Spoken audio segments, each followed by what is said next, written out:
In today's episode, let us continue to review the methods adopted by the British to suck the blood of Hindustan to the last drop. The British East India Company imposed many rules in such a way that what all commodities were produced by the people of Hindustan were to be sold to them at the least price which was decided by them. And at the same time, the people were obliged to purchase cheap quality materials which the British brought to Hindustan and constrained the people to buy at the maximum price which also was decided by them. And in addition, heavy duties were imposed on all commodities, including those of the basic necessity. A typical example was salt, which nobody could avoid in the day-to-day life. Heavy taxes were imposed on all the commodities which the people of Hindustan were obliged or constrained to buy. And these heavy taxes which were imposed for every common commodity was extracted by applying all possible means, terrible means. This we will come and see later. We can represent the methods adopted by the British to suck the blood of Hindustan to the last drop just in this way.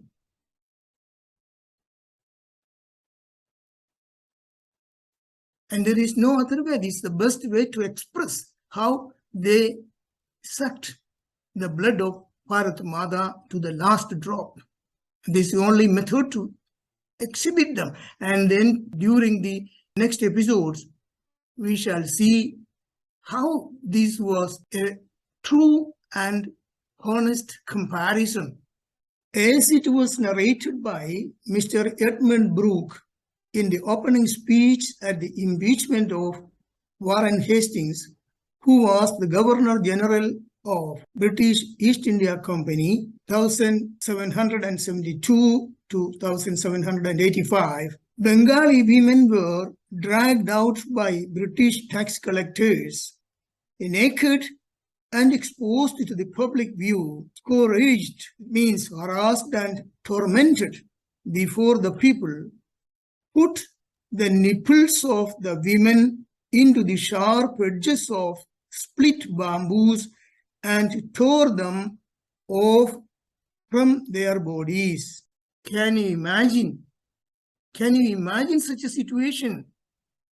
And these people auto-proclaim that they are the cultured and civilized population, and the representatives of this cultured and civilized population of British were those who did this terrible, unimaginable torture to the people of Hindustan. And this was what our ancestors had to suffer from, these barbarians. There is no other means to explain what they did.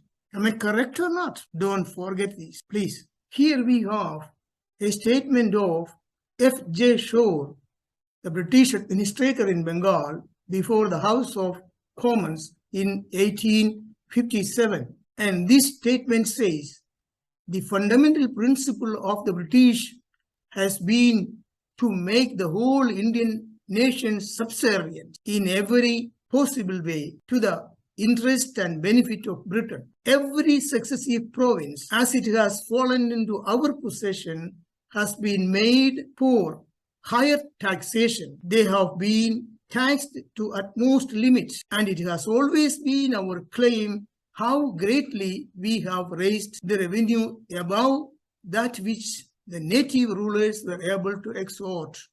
Again, after a mere 24 years of service, punctuated by and including 4 years of home leave holidays, the British civil servants was entitled to retire at home on a generous pension paid by the Indian taxpayers. Here is an example. In 1920, Ramsay MacDonald estimated that some 7,500 English men were receiving about 20 million British pounds of that period annually from Hindustan as pension. And in 1901, William Digby calculated the net amount extracted by the economic drain from Hindustan in the 19th century with remarkable precision at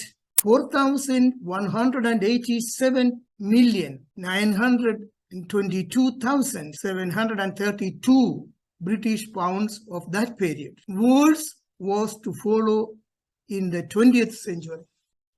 And by pointing the guns and bayonets towards the heads or throat of the people of Hindustan who were accustomed to live in peace and harmony, and those people got totally disoriented and they were constrained to work as slaves for the least wages this East India Company paid to them.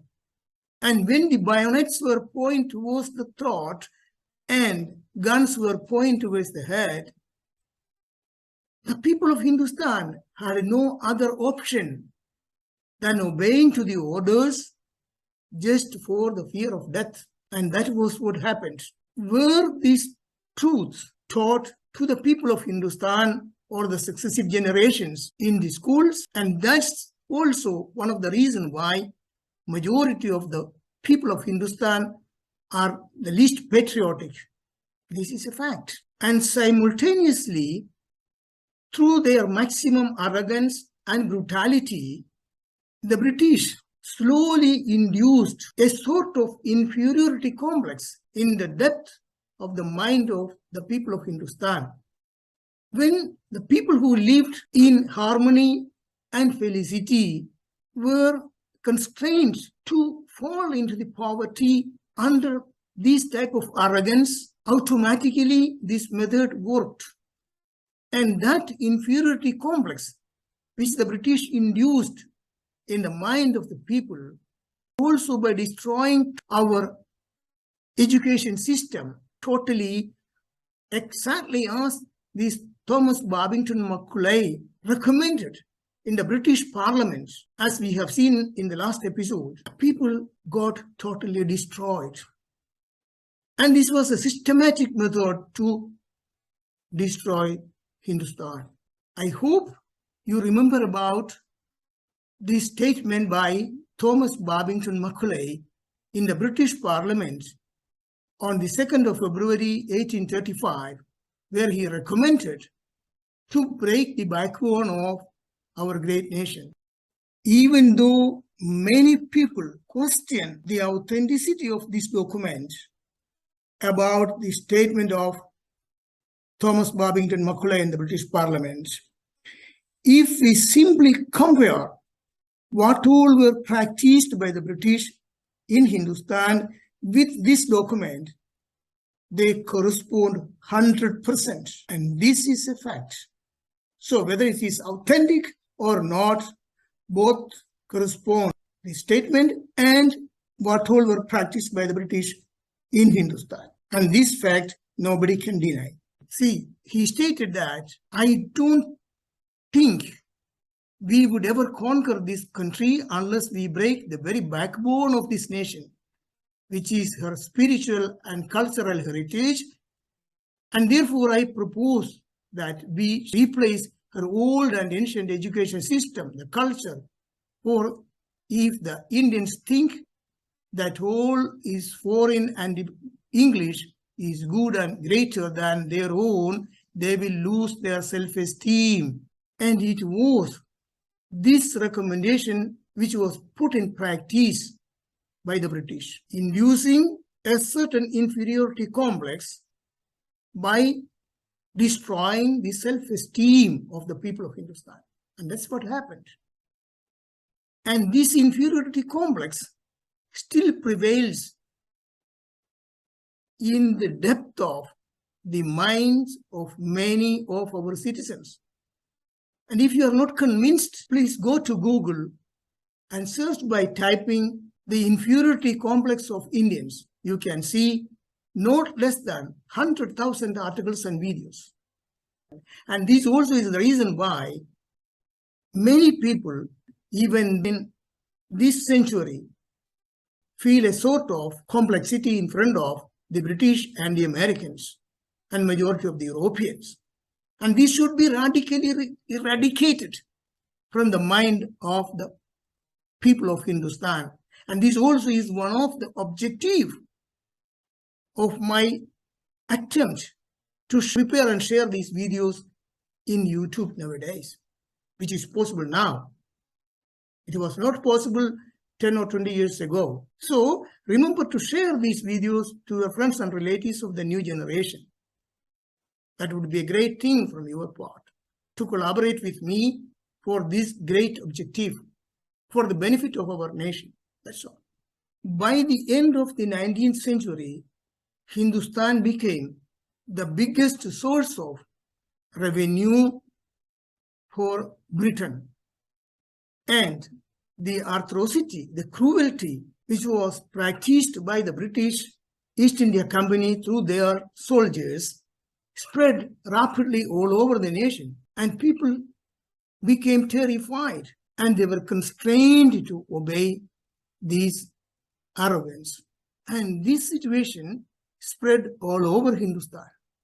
Furthermore, healthy citizens of Hindustan were recruited as second-grade soldiers of the British East India Company, and they were constrained to serve Britain in the two world wars, and they were named Sipahis, not first-grade soldiers as the British. The number of soldiers or Sipahis, as I have mentioned, and the support staff sent from India on overseas to serve His Majesty's Great Britain during the World War I was 1,215,318, of which 54,000 died, 65,000 wounded, and 4,000 missing.